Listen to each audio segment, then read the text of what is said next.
राधिका बास हा उगीच शब्दात अडकू नकोस मला. आणि एवढंच जर तुला वाटतं ना की माझं तुझ्यावर प्रेम नाहीये देऊन टाक की मग दिवस. अथर्वला दे माझ्याकडे, मी सांभाळेन त्याला.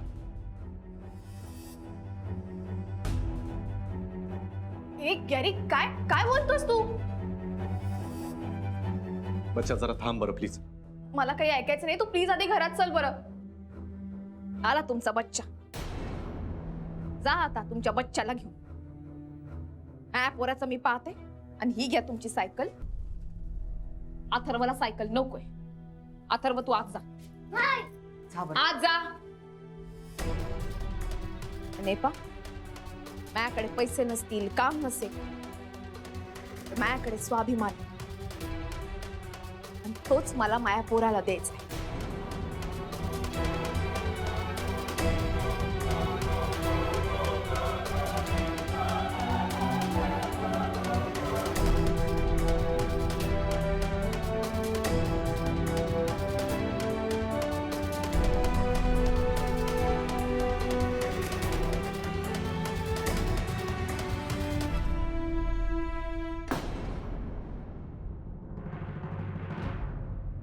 हट्टीपणा करतोस तू?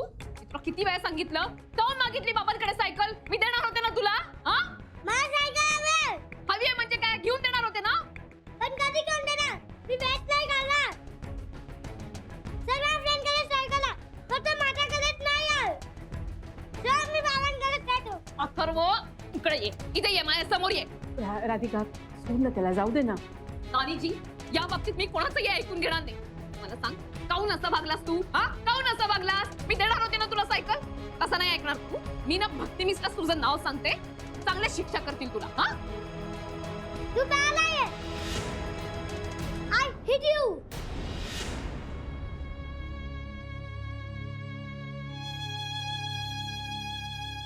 अथर्व असं नाही बोलायचं बाळा.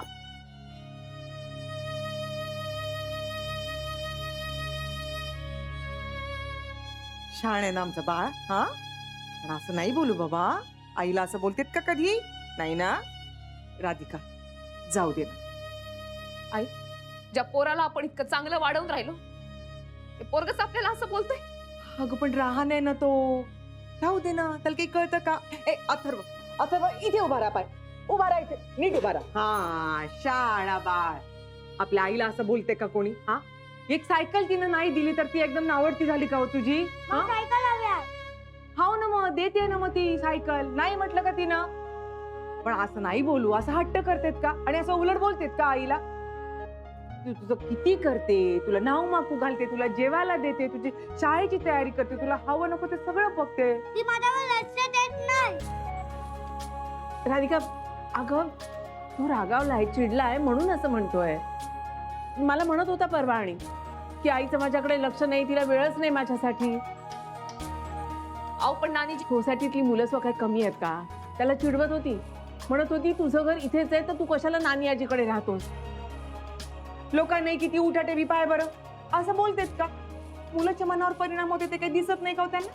मला बाबांकडे जायचं. राधिका हे बघ, हे खूळ आहे त्याच्या डोक्यामध्ये म्हणून असं म्हणतोय तो, म्हणून चिडलाय तो. आणि पोरं काहीतरी बोलली की बिथरतात गई मुलं. हे बघा अथर्व, सगळं करायचं. तूही जायचं तुझ्या बाबांकडे, तुझी आई जाणार तुझ्या बाबांकडे. पण जरा थोडे दिवस इथं थांब बरं. थोडे दिवस राहूया ना. नाही मी आता आता. अरे आता अगं इकडे राधिका हे बघ ऐक. मी काय तुला चुकीचं ओरडलेलं नाहीये. तर आपल्याला इथेच राहावं लागणार आहे. नाही मी जातो. नाही आपल्याला इथेच राहायचंय. अथर्व बाळा असा हट्ट नाही करायचा.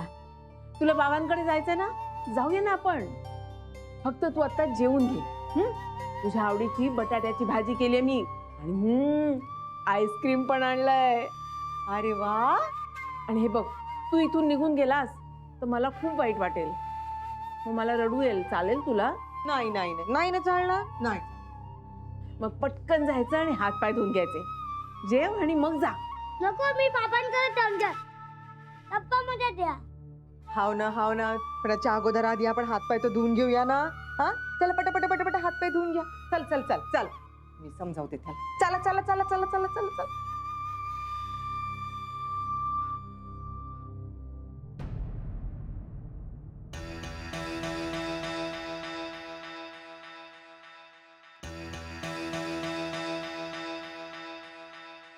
अरे तू काय एवढा रेस्टलेस होतोयस? मी म्हंटल होतं ना तुला त्या लोकांच्या तोंडी लागू नकोस म्हणून. करून घेतलास ना इन्सल्ट स्वतःचा. काय गरज होती ती सायकल घेऊन द्यायची त्या मॉन्स्टरला? Waste of money. Shanaya, waste of money काय यार? माझ्या मुलाला मी सायकल घेऊन दिली, त्याच्यात वेस्ट ऑफ मनी कसला आला? Is it? तुझ्या बायकोने तर काय ऍक्सेप्ट केली नाही ती सायकल. आता काय शोपीस म्हणून ठेवायची ही सायकल? काही असू दे, मी तुला सांगतो ना, राधिका काही म्हणू दे, अथर्व 2 दिवसात तिच्याकडे हट्ट करून ही सायकल घेऊन जातो की नाही बघ. त्याच्या सगळ्या मित्रांकडे अशी सायकल आहे, त्याच्याकडेच नाहीये. Please, do really think so? ती बाई इतकी इगोइस्टिक आहे, मला नाही वाटत ती काय तिच्या मुलाला पाठवणार आहे. आणि सायकल वगैरे तर नो वे, प्लीजच. शनाया, मी काही राधिकाला कमी दाखवण्यासाठी नाही घेऊन दिली त्याला सायकल. मग मला नाही बघवलं गेलं. सोसायटीतल्या इतर मुलांकडे तो गयावया करत होता सायकलसाठी. लोक काय बोलत असतील? गुरुनाथ सुभेदार एवढ्या मोठ्या कंपनीचा सीईओ पण स्वतःच्या मुलाला सायकल नाही घेऊन देत आहे, म्हणून घेऊन दिली त्याला.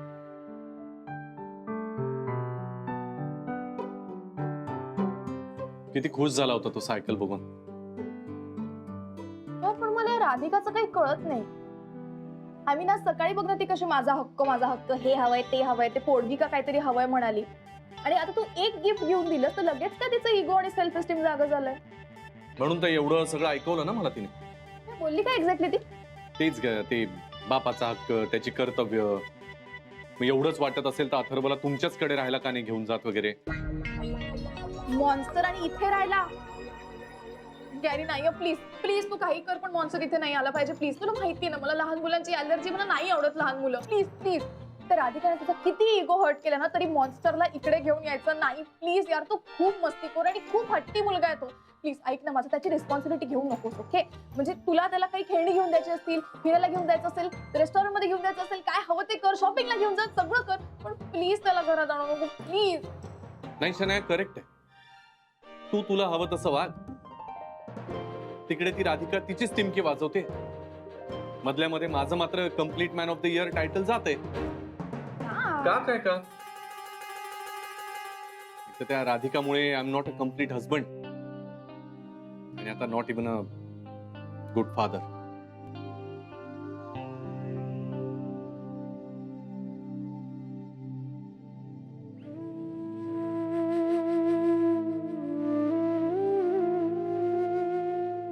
काहून व? का झालं? लचकली काहून? का आलं? नाही आई. आई, मला तर वाटून राहिलं का मी अन्याय करून राहिले अथर्ववर. त्याच्या बाबांपासून तोडून राहिले त्याला. खूप रागवलाय तो माझ्यावर. बोलतही नाहीये. जेवलाही नाही ना तू? नाही ना.